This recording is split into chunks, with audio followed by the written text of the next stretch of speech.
This will be a good one. It'll be a good one.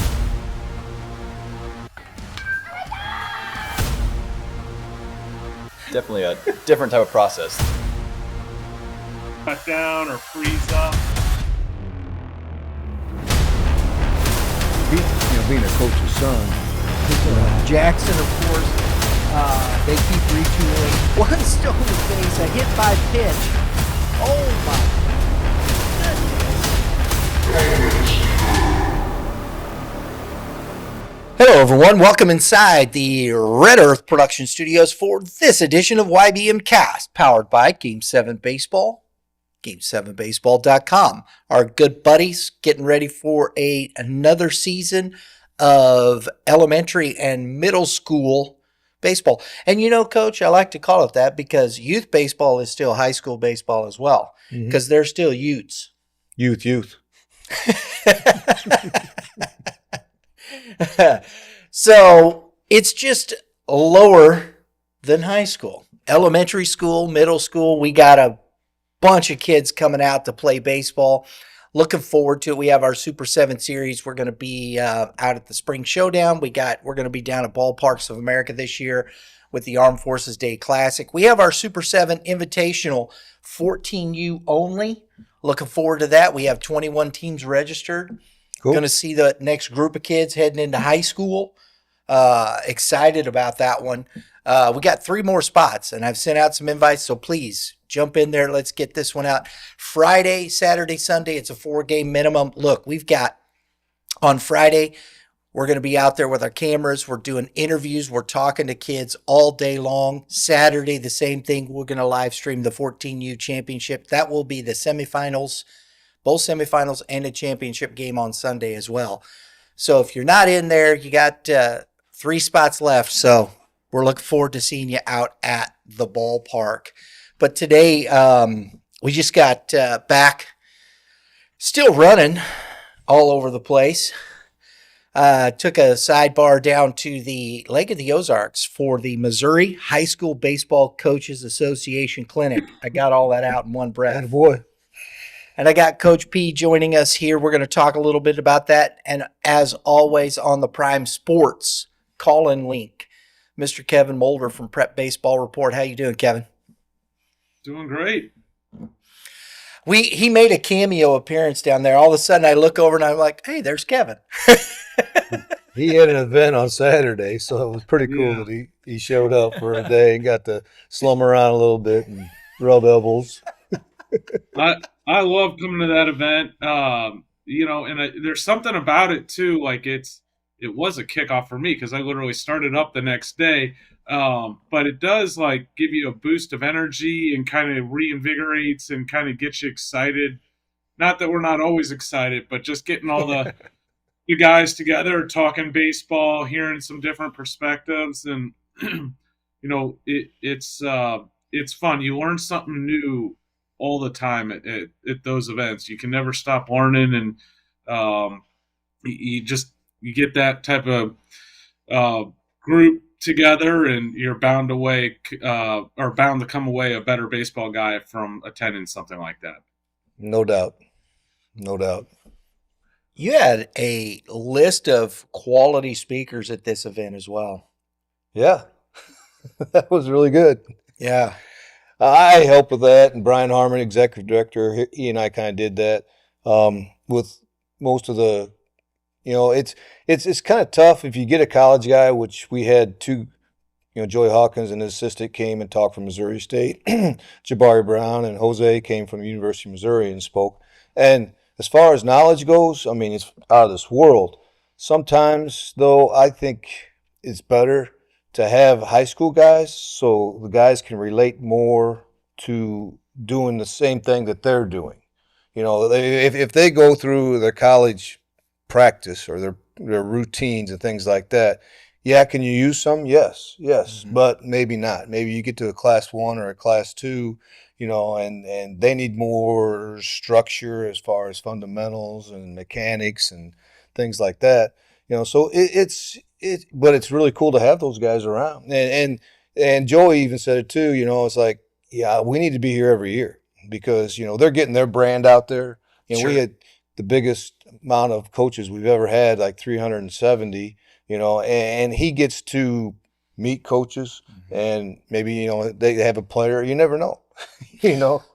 I think it's interesting that you put that out there, Coach, that, and you guys, high school, college, all this stuff, from the college level to the high school. And we were talking about this pre-show about the difference just from, class 6 programs, bigger programs down through filtering through the classes. And it's not anything other than just the amount of kids, So is that big a difference, you think, between the level of how you run a program from the collegiate to the high school that way? Well, I think some of the bigger schools, I would say that I'm probably closer to running it like a college program because I've been Sure. around that far, and I get those kind of kids, and I get that kind of work ethic. That's a tough question. Sure. I don't think that a class 1 school could run it like a college. Right. I mean, I was talking to one guy from a small school, said he in his career, he's had 4 guys go play college. He goes, how many do you get? And I go, well, I probably average 10 a year. Right. So right there's a difference, and it's true. And I'm not bragging, but that's just where it's at. It's not just, and that you're one of a few, quite a few programs at that class 6 level that do that every year, right? Mm-hmm. They keep coming. Yeah. I was going to say, and having seen multiple different sides of this, coaching high school baseball is extremely challenging. When you're a college coach, you get to play how you want to play in your program. Meaning, if I want to have a fast team, I recruit fast players. If I want to hit home runs, I recruit guys that can hit home runs. I can play a certain style. In high school, the hand you're dealt is the hand you are dealt, and you need to be able to coach them from the ground up. So I'm getting a finish. I'm the benefactor of Coach Perkins if I'm a college, and Coach Perkins has taught this kid how to play baseball by the time I'm recruiting them. So if I don't like the player, I just don't recruit him. Coach Perkins doesn't necessarily have that luxury. Now, he's a little more fortunate than most, I would say, from a roster standpoint, but he still doesn't control who his players are. His players show up, and then he chooses, his team from that. But that's what I've always respected a lot about the high school coaches, and they got to be a Swiss Army knife. They got to be able to coach all aspects of the game, and really starting from ground zero. I'm assuming Coach, you assume nothing has been taught by when you first get these guys as freshmen. You're starting at ground zero, right? Yeah, but then you got to review too because they've forgotten, and it's like I know we've gone through this stuff in our camps, and when they're younger, they've been through it, but you got to show some patience early, and then it comes back to them, and then we're rolling. One thing I was going to say about coaching smaller schools, sometimes they're by themselves. A coach, they don't have any assistants, and they got to do all that work by themselves. That is very tough. At my level, I'll have 4, 1, 2, 3, 4. It'd be 5 of us all together at the varsity level. Which good for me because I trust those guys and they do what they're supposed to do and they understand. I give them direction what to do, and I can float a lot of times and jump in there when I feel like I need to jump in there. But at the smaller schools, they don't have that luxury a lot of times. They're just taking guys that are walking in their hallways or are able to get to practice on time and maybe don't have a lot of baseball knowledge. Maybe never even played baseball themselves, but they're a body, so they get them in there. So that's a tough go-to. Yeah. I think it was interesting too, is, having conversations, starting, and just a few, because we met a lot of the I met a lot of class 2, class 3, some class 1 coaches at the event, and very in tune to 7th and 8th graders. What's the next class coming in? Because they may be senior heavy this year. Yeah, but they're very aware of those things down that way. I'm sure you have a pretty good idea of your classes, down this But I think being aware of that as a class 1 or class 2, you really have to know what you have coming in, setting yourself in that place for success. Who am I going to have? You're just trying to find guys to field 9 dudes. Yeah. Do I even have anybody here that can actually pitch? Yeah, I heard that quite a bit. We're going to be good. My freshman group's really good, or my 8th grade group's really good. And they know because in a lot of those smaller towns, that's where they play baseball, is in their town. They have a little town. Little towns have their own league. So they can see them. They use the high school fields. Their community. It's the community's field. So they all play there. So that's how they work, and they can see who's going to be good. Yeah. Well, if don't know what's coming, you're not doing your job. I think that's one of the other parts here that's very interesting with prep baseball, Kevin, and you getting into different parts of the state with and how many more kids are you seeing from some of these smaller schools coming to the events? Well, yeah, that's honestly one of the things I really enjoy most about the job is I get to see all the different aspects of the state and how it's so differently run and how things go. And there's not necessarily a better, but Coach is right. A lot of times those smaller towns, you'll see feeder programs, and they got these guys, like when we're down at the state tournament, in one of the Springfield teams is in it, you'll see their feeder teams. You'll see a 3rd grader walking around with a Willard hat on, like a pack of them, and you can tell they might even be in their own uniform, and you could tell it's a little 3rd grade baseball team, and these coaches know these kids all the way up. And when you're in a bigger city like the Kansas City or St. Louis area, there's some great advantages those kids have. There's a ton of competition that they get exposed to, because they're not just playing kids in their town. Not saying those kids in the small towns don't travel, because they do, but they're not necessarily playing together by school district. And there's lots of great clubs and organizations, and they have access to all this training, which is all fine and good. But you lose a little bit of that personal touch that the small towns have. So it's a give and take, right? I think it's very interesting in that respect as well, because we see, as we travel around, that's what I love about the winter workout tour, is we're seeing the differences in how we do it.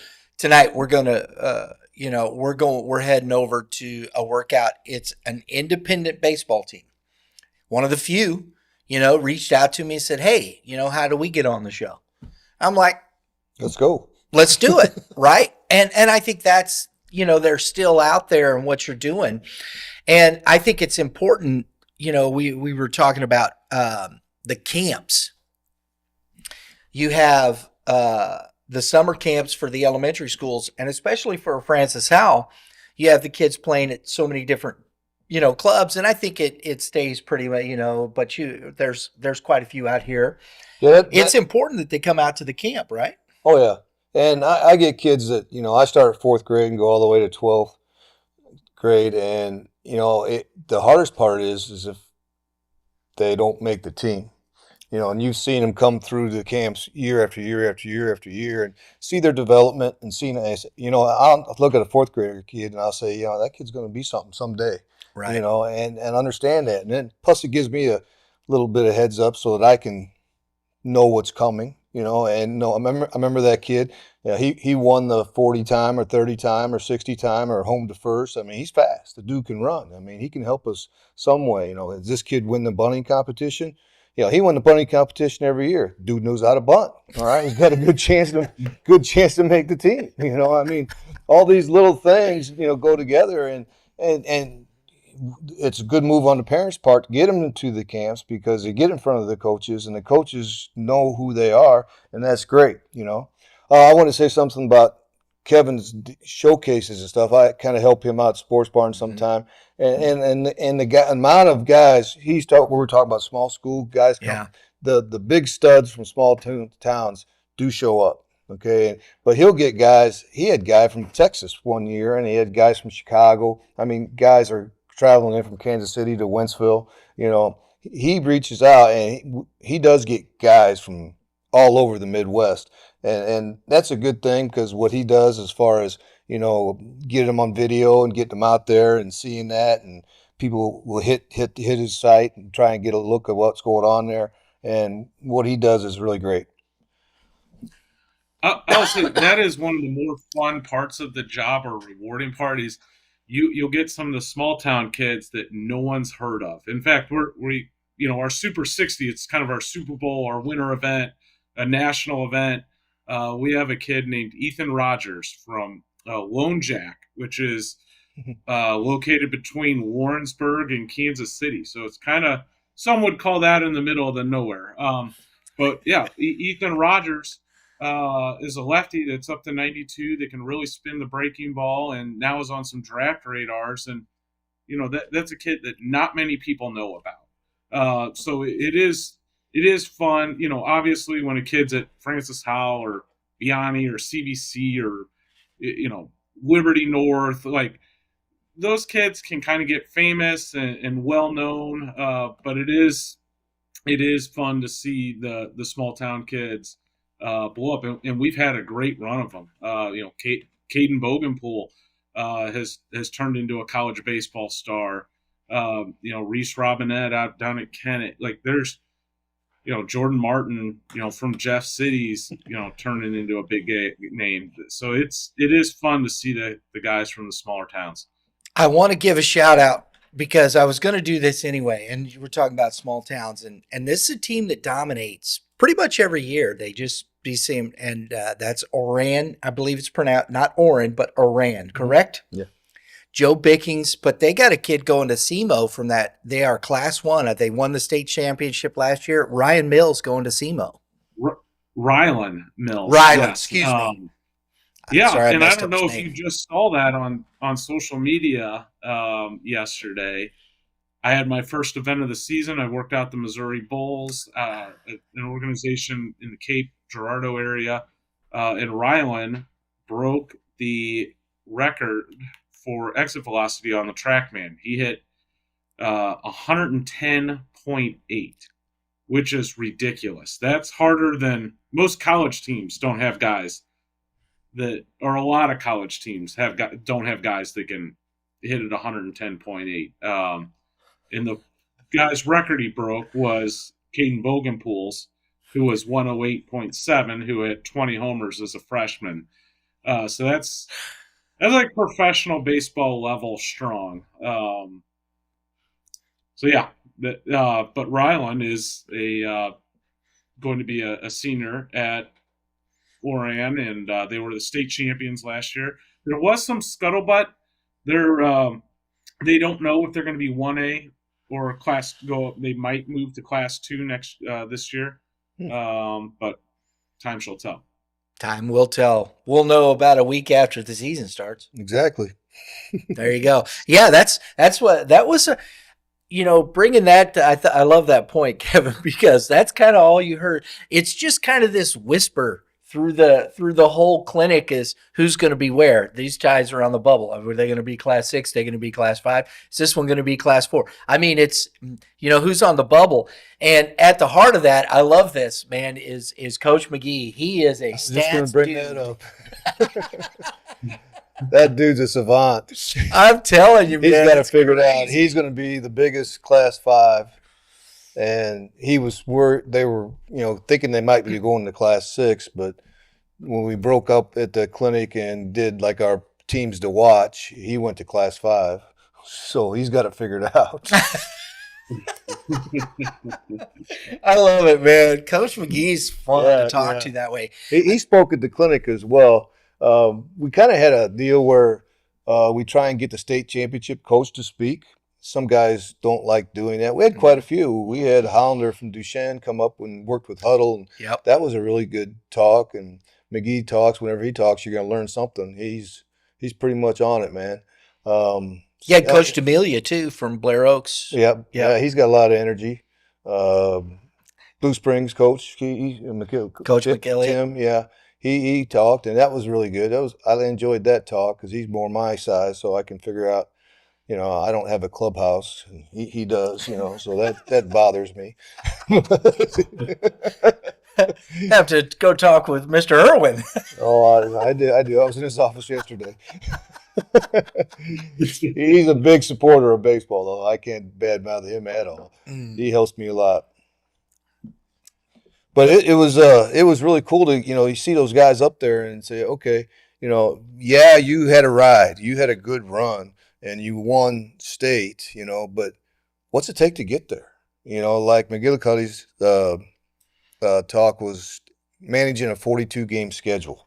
And that's, you know, I did that too. You got to get to the Final Four to get 42 games, you know, and it is different in how you handle it. You got to juggle your conference games. You know, you got to juggle your non-cons. You got to juggle your Saturdays where you're playing double headers, you know, all those kinds of things. I like doing that because it forces me to use guys, you know, and my younger guys, you know, I got two good sophomores, you know, they're going to get time on Saturdays. You know, that's time when they get to throw a little bit, you know, and they're competitive. I mean, it just makes you use guys. And, Right. you know, you get blowouts and you get guys in the game, and that's good. You know, they keep everybody hungry, you know, so that's where it's at. I love that. Yeah, we talk about that all the time. We talk about Coach P's schedule, and there's others certainly that do it. Challenging yourself, and we have some great tournaments in our state. Got the Troy tournament, the Greater Midwest, the Columbia tournament. But it puts you in uncomfortable situations. I'm sure you're sitting there, as a coach, and you're like, man, you're calling a kid up for the first time, and you just don't know what you're going to get. But doing that in March and early April puts you in a much better position when you get down to the home stretch and you're in districts and sectionals and Final Four time, and you've put that kid in the fire before. That makes you better. Yeah, you mentioned Troy in the Midwest Classic. You know, they're back to back to start the season.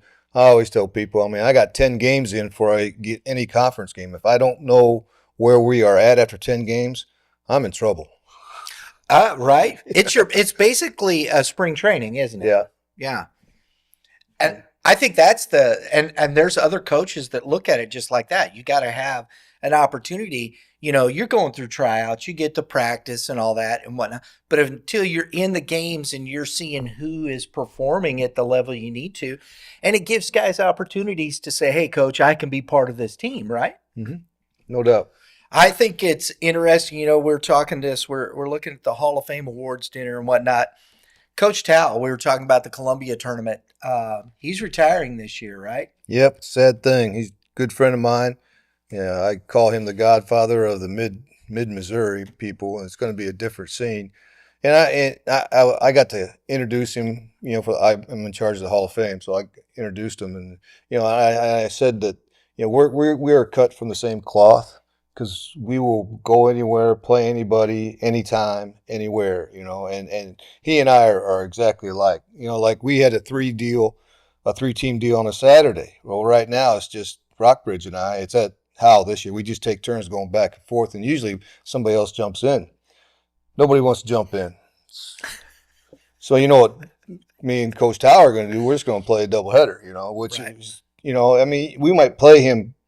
Well, last year we played him at least 3 times, and heck, we could be 4 times. You know, you never know because of the tournaments. But yeah, it's so cool to see, you know, Rick Ringo from St. Pius X. Kansas City. Yeah. He got put in the Hall of Fame. Tim Edwards from Boonville. Yeah, and that's really cool when those guys are recognized for their achievements, and the only rule we have, you have to be a head coach for 15 years in the state of Missouri. You know, and we have a committee that goes through that and gets guys in there. So it's pretty neat to see those guys. I always tell a story about Tim Edwards at Boonville. I needed a game late when we played at CNH, and I put it out there. That was back when we had M.H.S.B.C.A website, you know, and I put it out there. He called me and he said, you know, we'll come to you. And Boonville, he was at Boonville, which is, you know, hour and a half, 2 hours and so with less than 24 hours, he pulled in and they had this big old bus that was decorated with Boonville, and these kids start walking off the bus, and they're humongous dudes. That's Kev. What was that guy from Boonville? Was a Gatorade Player of the Year, Chucky, big kid. Yeah, Chucky Robinson. He was a right? senior that year. He come walking out, and I'm going, holy cow, we're in trouble. He was Gatorade Player of the Year. I mean, geez Louise, had no idea, because they're still small. No wonder he was itching to get up there, right? He's like, No doubt. I'm like, okay, we got him, but it was tough. Like that? Yeah, I was like, wow. But that's the kind of attitude I think good coaches have. He didn't care. Let's go.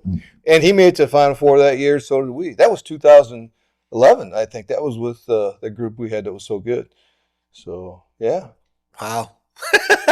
But it's neat to get the coaches' recognition at the convention, and things have gotten bigger and better because now we'll get people join late because, say, we have our all-state meeting and you nominate guys from your school, whatever. If you're not a member, you cannot nominate a player. Gotcha.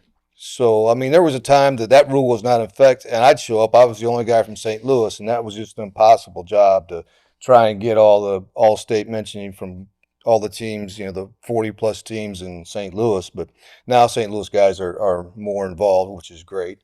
And everybody's invited to come to the selection committee. It's the same day as the senior all-star game. But, yeah, you can't nominate your senior all-star if you're not a member either. So those are some things that coaches need to get involved. I've had parents call me and say, how come my kid wasn't all-state? And I said, well, the first thing you need to do is ask your coach if he's a member. If he's not a member, you can't do it. Mm-hmm. Second thing, if he's a member, why did he not nominate him? So it's got to come from that coach from that school. That coach has got to do his job and be a member of of our association and recognize their kids, which is what we all want to do. I would think we all would want to do that, but yeah, I remember an instance. My nephew. This is back like 2010, 11, 12, somewhere in there. I'm not going to mention the school because I don't think it's but I mean, there were dudes on this team. I mean, it was dudes. I know the team. None of them got all state. And they're like, wait, what happened?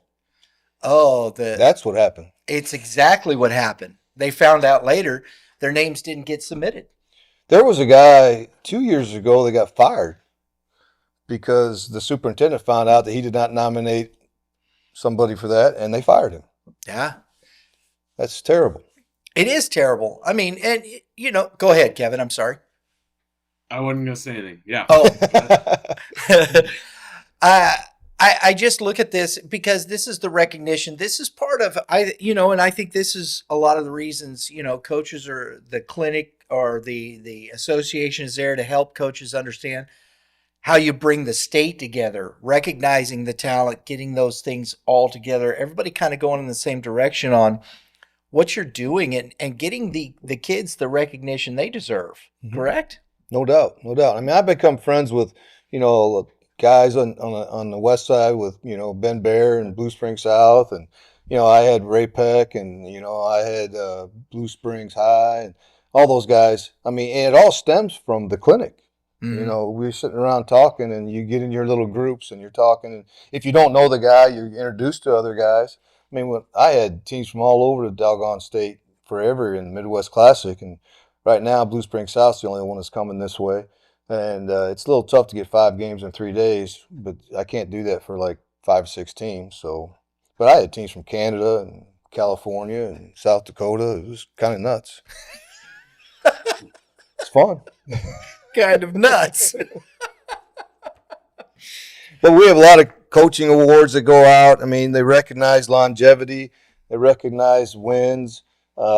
It's good to recognize people that deserve the recognition. And the banquet we have, or we have the Hall of Fame banquet, we go through all of these awards. One thing I wanted to say, the Distinguished Service Award, we made that up for you're not a head coach, maybe you're an assistant coach, or maybe you're an umpire, or you're just a contributor to baseball, can get that award. So that's Darren Sissel got that this year from our place, which was awesome. Trying to think some of the other awards. If you know your postseason stuff, your quarterfinals, your Final Fours, you get an award. The guy that wins state, of course, is Coach of the Year. You get a nice bat for that, so that's cool. A real bat or a fungo? It's a real bat. It's Oh, from wow. Cooperstown Bat. Sweet. They donate that. That's cool. You got your assistant coaches of the year. Again, head coach has got to nominate them, which a lot of guys have great assistants. Maybe you got an assistant that's been there for 20 years, you know, he enjoys being an assistant, you know, but that dude needs to be recognized, you know, so that goes there. We have a field of the year grass. We have infield, you know, field of the year synthetic turf, you know, and those companies sponsor that. One thing that I should mention is that we've always given out scholarship to a kid. They got to apply for it. We have a committee for that. This year we gave out 6 scholarships, and they were $1,500 a piece. Oh, wow. And I think that's significant. And I'm really proud one of my guys got it because, you know, I saw that. Yeah. Matt Rouser, he got in there. I mean, I don't do it for them. I point them in the direction. I say, you guys are stupid if you don't. Right. You just do the legwork and apply. You know, and he did the legwork, and $1,500, man. That's a lot of money. I'll take it. That is awesome. Yeah, and it's 6 of them. That tells you how well we're doing. You got the player of the year. It was Cole Gibbler from Blue Springs. You know, I mean, that's a big deal.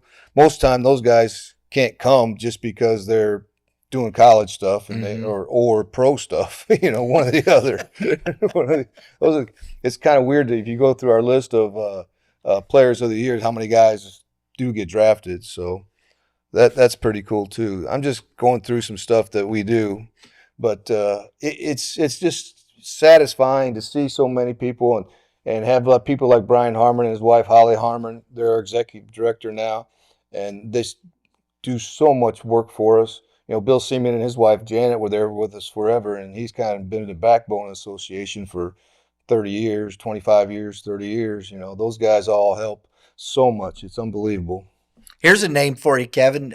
You know this one, but the newcomer of the year, Glendale High School. Who would you think, Kevin? Glendale. I'm sorry, it's the newcomer of the year. Newcomer of the year. Yeah, we do a newcomer From of the year. Glendale High School. So, is there anybody that pops off your head? I know you're going to know. Sebastian Norman? No. It was Brady Yates. Oh, Brady Yates. Okay, I just didn't understand the award, I think. Newcomer of the year. Newcomer of the year is just maybe it's a freshman or sophomore, somebody that just, you know, started playing varsity and plays a pivotal role. 75% of the games that they have, and it's just somebody that new that comes through. I don't have a lot of those. Like Leo Humbert would have been one because he's a 4-year guy for me. As a freshman, he would have been a candidate for that job, you know, that award. Right. You know, but if you got a junior, most of the time it's freshman, sophomore kind of guy that just nobody's thought of him. You know, nobody thinks he's going to be anything. Comes out and hits 380, 390, 400, you know, and as a significant contributor to the team, you know, to be success. You know, that's a guy that we give that award to. There you go. Well, you guys nailed it. Brady's going to be a good one. He's got a lot of juice in that bat. Well, I'm going to see him. I'm going to get to see Glendale and Kickapoo at Rockbridge. That'll be fun. Oh, is that the Columbia tournament? No, that's just a showcase deal. Just a showcase. We get about my goodness. 8 teams to show up and play a doubleheader, and college coaches dig it because there's pretty good teams. Well, Nixa.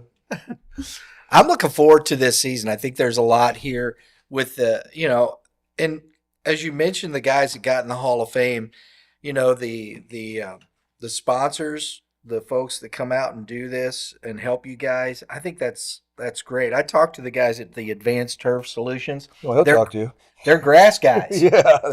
You know, so everybody's going turf and they're grass guys. And they're like, hey, we can still do it.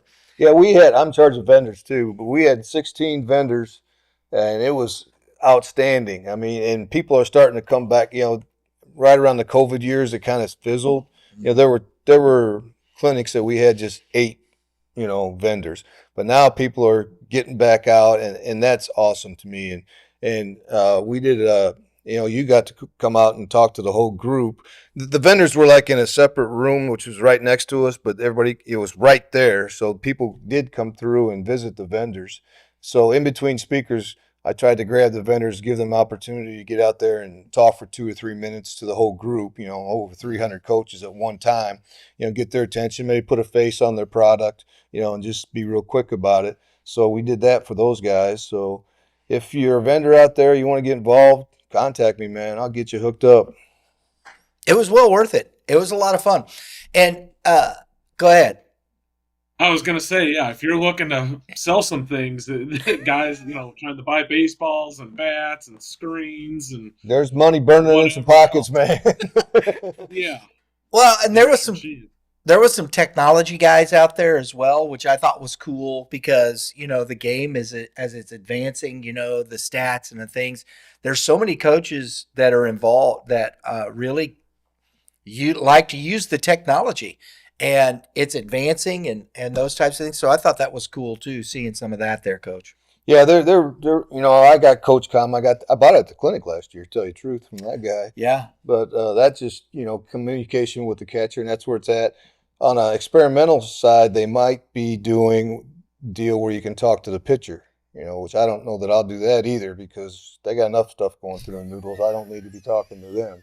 But yeah, they're there. I mean, is it M.H.S.B.C.A? They have the watch bands. Yeah, those that group was there, and that was kind of interesting. The huddle guy was there. I didn't realize that at Francis Howell we have cameras in the gym and the football field. And I was like,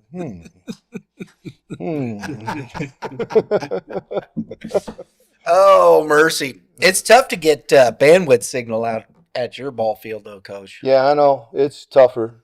It'll happen, but sometimes it's frustrating. It is a little difficult. I know. We've tried to work through that challenge. I know nothing about bandwidth. One of the cool things at the end of that, I'd seen the gentleman throughout the weekend, but just on the Saturday before we were leaving, I met Mr. Bill Seaman. Quality dude. And got to talking to him and chatting with him, and just the fun stuff that was starting to come, and the history of baseball and things like that. And then he says, and he was talking about, he wasn't even really talking about himself. He was talking about this gentleman, Howie Bedell, good friend of his that's writing a book, and that he's working with him. And then he talked to me. He started talking. We were just talking. He says, yeah, he said, I wrote a book one day. I said, you got a book? He goes, yeah, we got. And I don't know if you've read it, Kevin, or not. I don't know if you know, but it's called The Coach's Playbook. And we got, he told me about that. In here is a forward from the man sitting next to me here. And then it has to be good. But last year we were at B.C.A. and Matt Carpenter's father is a coach in Texas, and he wrote a book about how to raise a major leaguer. He had two sons that played, Matt's brother and stuff, and they got to talking, and they just traded books. Oh, that's cool. That's cool. Yeah. And I've perused through. I've started reading a little bit, but read the forwards and kind of read some of the stuff and about the author and just some of the stuff. And I'm getting ready to read it. And it's just a book about his. It's developing a philosophy for coaching baseball. And I think at the clinic, and Kevin, you can speak to this as well from your perspective. A clinic and what you're doing. If a coach doesn't really understand or have a philosophy or how he's going about, this is the place where the coaches get together and can kind of help you. Where are you at in your program, and how can we help you continue to develop? What are your needs? What are you dealing with? And kind of set you in that motion, correct? Yeah, people are getting more and more away from books. I mean, his is kind of fizzled as far as selling books. He'd usually set up a table with about, he'd have 50, 60 books, selling them, but he doesn't really sell them much anymore. I used to get a bunch of books from Human Kinetics, and they don't do that no more. So everybody's online doing stuff. I mean, people aren't reading as many books And I think it's a lost art. I think that you need to appreciate the game, appreciate the history of the game, and reading is good for you. You know? Now everyone's podcasting though, and Right. they just click on the podcast. Well, we're here. Oh, I'm sorry. Mm, Well, I'm going to read it. I mean, yeah, listen to the podcast, listen to Coach, but, there's information here that, and I love this, developing a philosophy, because how do you want to coach a team? We were talking about that earlier, and, Kevin, as you pointed out, as a class 1, 2, or 3 coach, you may have to use different philosophical thought processes of how you build a team each year, right? Yeah. oh, absolutely. Absolutely. Getting back to even the writing, people don't like to write. I mean, I run the raffles too, and they buy, there are a couple guys bought $100 worth of raffles because every vendor's required to bring us a couple gifts, and other people, just donate stuff, and I like giving that stuff away, but they're all complaining about having to write their name on a ticket, so many times. They're getting arm cramps. But the raffles, I have fun with the raffle because we get hats, we get shirts, we get plyo balls, we had 2 tickets from the Royals, 2 tickets from the Cardinals to give away. I mean, and we had a lot of stuff that, we give away. And to me, that's fun. And a lot of guys spend $100 on a raffle just because what they get, is good for their program. I had a couple of nice tees that we gave away, and that, they're not going to take that home if they got no kids in the house no more. They'll just use that for their program. They're just trying to improve and with their equipment and whatever they get. There's balls that are given away. I mean, Bill gave away one of his books. So we do a lot of things, man. It's fun. And there was a lot of coaches there that have read this book too. Oh yeah. So He runs into people all the time. They start talking. He was at the ABCA in Washington. The guy started talking to him about this book that he saw, and he goes, "Well, if you got a copy of that, I'll sign it." And the guy goes, "Holy cow, you're the author?" He goes, "Yeah."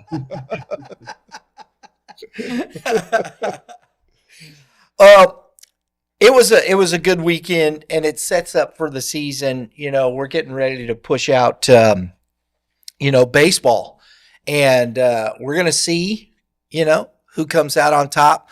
And I got a last story though from the. Kevin, you'll get a kick out of this. As you can see, we're doing the hats, and I'm a hat guy. I like wearing hats. I've always wore hats. I like hats. Don't smush my hat. Don't squish my hat. Don't sit on my hat. That's very bad. I'm that guy. I got hats. My wife, my closet's full. I even have a hat that, it's in my closet. It says 1987, 88, and 89 three-peat Los Angeles Lakers. That never happened, but I do have that hat. It was a print, and my sister worked for the company that printed those hats.